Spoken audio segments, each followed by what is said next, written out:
அந்த பாட்டை சொல்றேன் பாருங்க.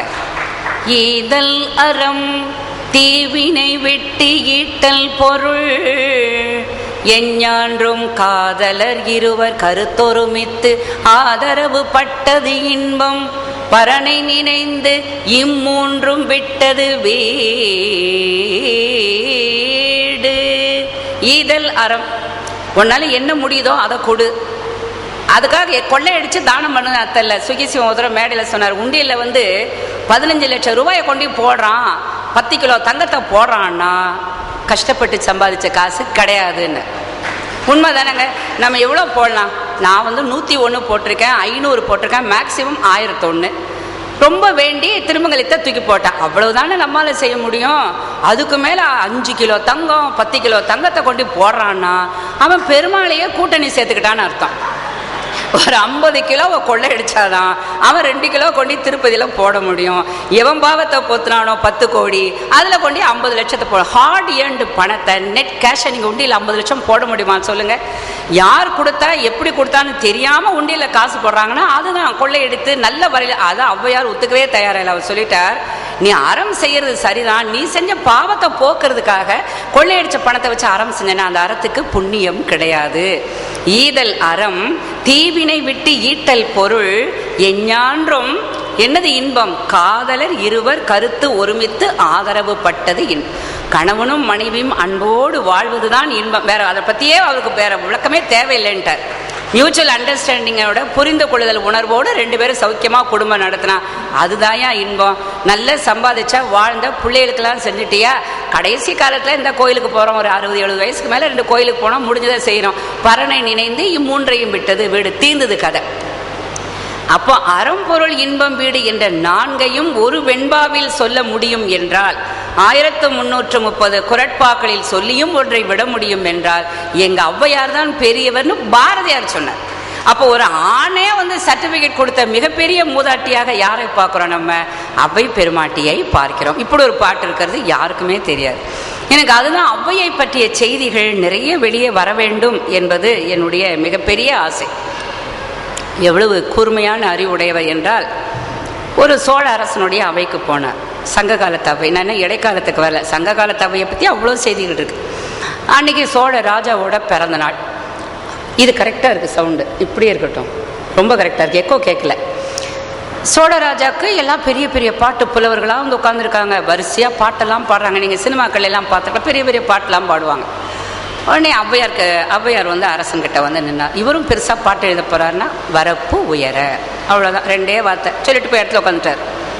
ராஜாவுக்கு ரொம்ப வருத்தமாக போச்சான். எல்லாரும் இவ்வளோ பெரிய பாட்டெல்லாம் பாடுறாங்க, ஔவையார் என்ன இவ்வளவு சின்ன பாட்டை பாடியிருக்காரு, நமக்கு இவ்வளோதானான்ட்டு. என்ன ஔவையே, மற்ற நேரங்களெல்லாம் பெரிய பெரிய பாடலாம் சொல்லுவேன், இன்னைக்கு என்ன இவ்வளோ சின்னதா? உடனே அவர் சொன்னார், மன்னா இப்போ இருக்கிற நிலைமைக்கு இந்த பாட்டு ரொம்ப பொறுத்தங்க. தமிழ்நாட்டில் விவசாயிகள் படுற பாடு, விவசாயம் பொய்த்து போய் எலியை சாப்பிட்ட காலங்கள், ஆடி மாதம் 18ஆம் தேதி போர்வெல்லேருந்து தண்ணி எடுத்து காவேரியில் எந்த காலம் நம்ம குளித்தோம், எவ்வளோ மோசம் பாருங்க தமிழ்நாட்டோட நிலைமை. அவர் சொல்றார், வரப்பு உயர நீர் உயரும், நீர் உயர நெல் உயரும், நெல் உயர குடி உயரும், குடி உயர கோன் உயர்வான். எங்க வரப்புகள் உயரமா இருக்கோ அந்த இடத்துல தண்ணி நிறைஞ்சு நிற்கும், தளதள நிற்கும். நான் பார்த்துருக்கேனே, தஞ்சாவூர் தானே நாங்கள் இருந்தோம், 10 வருஷம் இருந்த ஊர். அதனால சோழ நாடு சோறுடைத்து, பாண்டிய நாடு முத்துடைத்து, வேழமுடைத்து, சேர நாடுன்னு ஔவையார் தான் சொன்னவர். அது மட்டும் இல்லை, நல்ல தமிழ் நீங்க கேட்கணும்னா, நான் சொல்றேனேன்னு தப்பா எடுக்காதீங்க, நீங்க மெட்ராஸை விட்டு தாண்டி தெற்கே வந்துடணும். மதுரை, ராமநாதபுரம், திருநெல்வேலி தான் தமிழ் வளர்த்தவர்கள். தாமிரபரணி தண்ணி, அந்த பூமி பாண்டி நாட்டு மண்ணுக்கு தமிழ், அதுதான் தென்னாடு உடைய சிவன் தானே சொல்றோம். தென்னாடுடைய சிவனையே போற்றி, அப்புறம் தான் அவன் எந்நாட்டவர்க்கும் இறைவன். ஏன் தென்னாடு? குமரகுருபரர் சொல்றார், எவ்வளவோ கோவில்கள் இருக்கு, ஆனால் சிவபெருமான் குடும்பத்தோட பிறந்து செட்டில் ஆன இடம் எதுனா மதுரைங்கிறார். யோசிச்சு பாருங்க, சோமசுந்தர கடவுள், அங்கையர் கண்ணி, அப்புறம் முருகப்பெருமான், உக்கர பெருவழுதி, இந்த 3 பேரும் சேர்ந்து மதுரையில ஏன் பிறந்தாங்க? எவ்வளவு இடம் இருக்கு, திருப்பூர்ல பிறந்திருக்கலாம், சேலத்துல பிறந்திருக்கலாம், கோயம்புத்தூர்ல பிறந்திருக்கலாம், இந்த பக்கம்லாம் வரவே இல்லை. தொண்டை நாடு சான்றோர் உடைத்து இந்த பகுதி. ஆனா எல்லாம் 3 பேரும், அப்பா அம்மா புள்ள 3 பேரும் ஏன் மதுரையில பிறந்தாங்கன்னா, குமரகுருபரர் காரணம் சொல்றார், கூட்டுணை எழுந்த வேட்கை. தமிழை குடும்பத்தோட உட்காந்து தொலைக்காட்சி பார்க்குறீங்கல்ல, கமலஹாசன் ப்ரோக்ராம்னு உட்காந்து பார்க்குறோம்ல, அந்த மாதிரி பார்வதி பரமசிவன் பிள்ளை 3 பேருக்கு ஒரு ஆசையம், நல்ல தமிழா அப்பா அம்மா பிள்ளைகளா கூட்டு குடும்பமாக உட்காந்து பார்க்கணும். எங்கடா போய் பார்க்கலான்னா மதுரைக்கு போகலான்னு தான் எல்லாரும் மதுரையில் போய் பிறந்தாங்களாம். பிறந்து தமிழை கூட்டு உண எழுந்த வேட்கை அப்படின்னு குமரகுருவர் மதுரைக்கு சிறப்பு செய்கிறார். அவருடைய கோவில்களில் எது ரொம்ப, இப்போ ஊரில் மதுரை, கோவில்களில் எது இஷ்டம்னா சிதம்பரம். ஓதுவார்கள் என்ன செய்கிறாங்க, தேவாரம் பாடுறதுனால திருச்சிற்றம்பலம் சொல்லித்தானே தேவாரம் சொல்கிறோம். ஏன் அப்படி சொல்கிறோன்னா, சோழன் ராஜராஜ சோழன் ஒரு காலத்தில் அப்போ வந்து தேவாரம் இந்த மாதிரி ஞான சம்பந்த தேவாரம் இதெல்லாம் வந்து பகுக்கப்படாத ஒரு காலம். ராஜராஜனுடைய சோழன் ஒரு புலவன் வந்து ஒரு தேவாரம் பாடினா அரசனுக்கு ரொம்ப பிடிச்சி போச்சு. இது என்ன பாடல் இவ்வளவு நல்லா இருக்கு புலவரேன்னா, அந்த ஓதுவார் சொன்னார், இது வந்து தேவாரம், இந்த மாதிரி எனக்கு ஒரு 10 பாட்டு தெரியும். அப்போ முழுமையாக எங்கே கிடைக்கும்னு அரசன் கேட்டான். தெரியலன்ட்டார் அவர். ஐயோ, ஒரு சில பாடல்களே இவ்வளவு நல்லா இருக்கே, முழுமையாக தேவார பாடல்களை கேட்டால் எவ்வளோ நல்லா இருக்கும்னு அரசன் முயற்சி செய்தான் நம்முடைய ராஜராஜ சோழன். அப்போதான் நம்பியாண்டார் நம்பிகள் பிள்ளையார் அருளை பெற்று, உங்களுக்கு அந்த கதை தெரியும், பொல்லா பிள்ளையார்னு சொல்லி ஒரு பிள்ளையார். அதையும் நான் சொல்கிறேன், தமிழில் ஒரு எழுத்து மாறினா கூட எங்கள் தேவகோட்டை எங்கள் அண்ணன் நீங்கள் பார்த்துக்கணும்.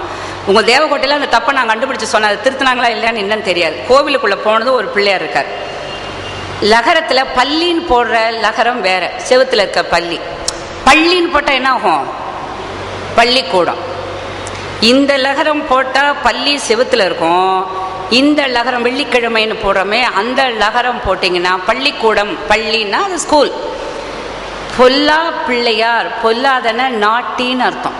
பாருங்க, தமிழை வந்து நான் எதை வச்சு சொல்ல வேண்டியிருக்கு, ஆங்கிலத்தில் விளக்கம் பண்ண வேண்டியிருக்கு. பொல்லா என்றால் பொல்லாத குறும்புத்தனம். பொல்லாத வெள்ளிக்கிழமைக்கு வர லகரம் போட்டால் ஒளிப்படாதன்னு அர்த்தம். அந்த பிள்ளையார் ஒளிப்படாமல் இயற்கையாக கிடைத்த காரணத்தால் ஒளிப்படாத பிள்ளையார், பொல்லாத பிள்ளையார். இவன் எழுதினவன் ஏட்ட கெடுத்தான், படித்தவன் பாட்டை கெடுத்தான்னு அவனுக்கு என்ன தெரியும். எவனோ எழுதுனா பொல்லாதங்கிற வார்த்தையை அவன் கேட்டிருக்க மாட்டான், அவன் பொல்லாத பிள்ளையார்னு போட்டான். அதை விட ஆட்சிமார்கள் செஞ்சுதான் இன்னும் வேடிக்கை. நான் வந்து இது தமிழ் ஏதோ கிராமர் மிஸ்டேக்குங்க, இந்த லகரம் இது வரக்கூடாதுன்னு. இல்லைங்க, இது வந்து இந்த குறும்புக்கார சேட்டை பண்ணுற பிள்ளைகளுக்கு இந்த பிள்ளையாருக்கு நாங்கள் வேண்டிக்குவோம். எப்படி இது கொடுமை கேளுங்க. இந்த பிள்ளையாருக்கு வந்து நாங்கள் விடலையெல்லாம் போட்டு சாமி கும்பிட்டா பிள்ளைகள் திருந்தி விடுவார்கள். நீங்கள் தப்பாக ஒரு பேரையும் வச்சு பிள்ளையாருக்கு அதுக்கேற்ற குணத்தையும் அவருக்கு கொடுத்து உங்கள் பிள்ளை செய்கிற தப்புக்கு பிள்ளையார வேற இழுக்கிற, இது நியாயமா? அண்ணன் தியாகராஜ அண்ணன் தான் சொல்லணும். இந்த தடவை நீங்கள் போனீங்கன்னா அந்த பிள்ளையார் பேரை பாருங்கள் என்ன இருக்குன்னா, அது பொல்லாத பிள்ளையார் தான் இருக்குது. இப்படியாக இந்த தமிழில் வந்து தேவாரங்களையெல்லாம் தொகுத்த பெருமைக்கு உரியவன் நம்முடைய ராஜராஜ சோழன். அவன் கொண்டு வரான் பாருங்க. அந்த ஏடுகள்லாம் எங்கே இருக்குன்னதும் அந்த நம்பியாண்டார் நம்பிகள், அவர் அப்பா வந்து என்ன பண்ணார், அந்த பொல்லா பிள்ளையாருக்கு பூஜை செய்கிறவர். அவ்வை பெருமாட்டிக்கு குலதெய்வமே பிள்ளையார் தான்.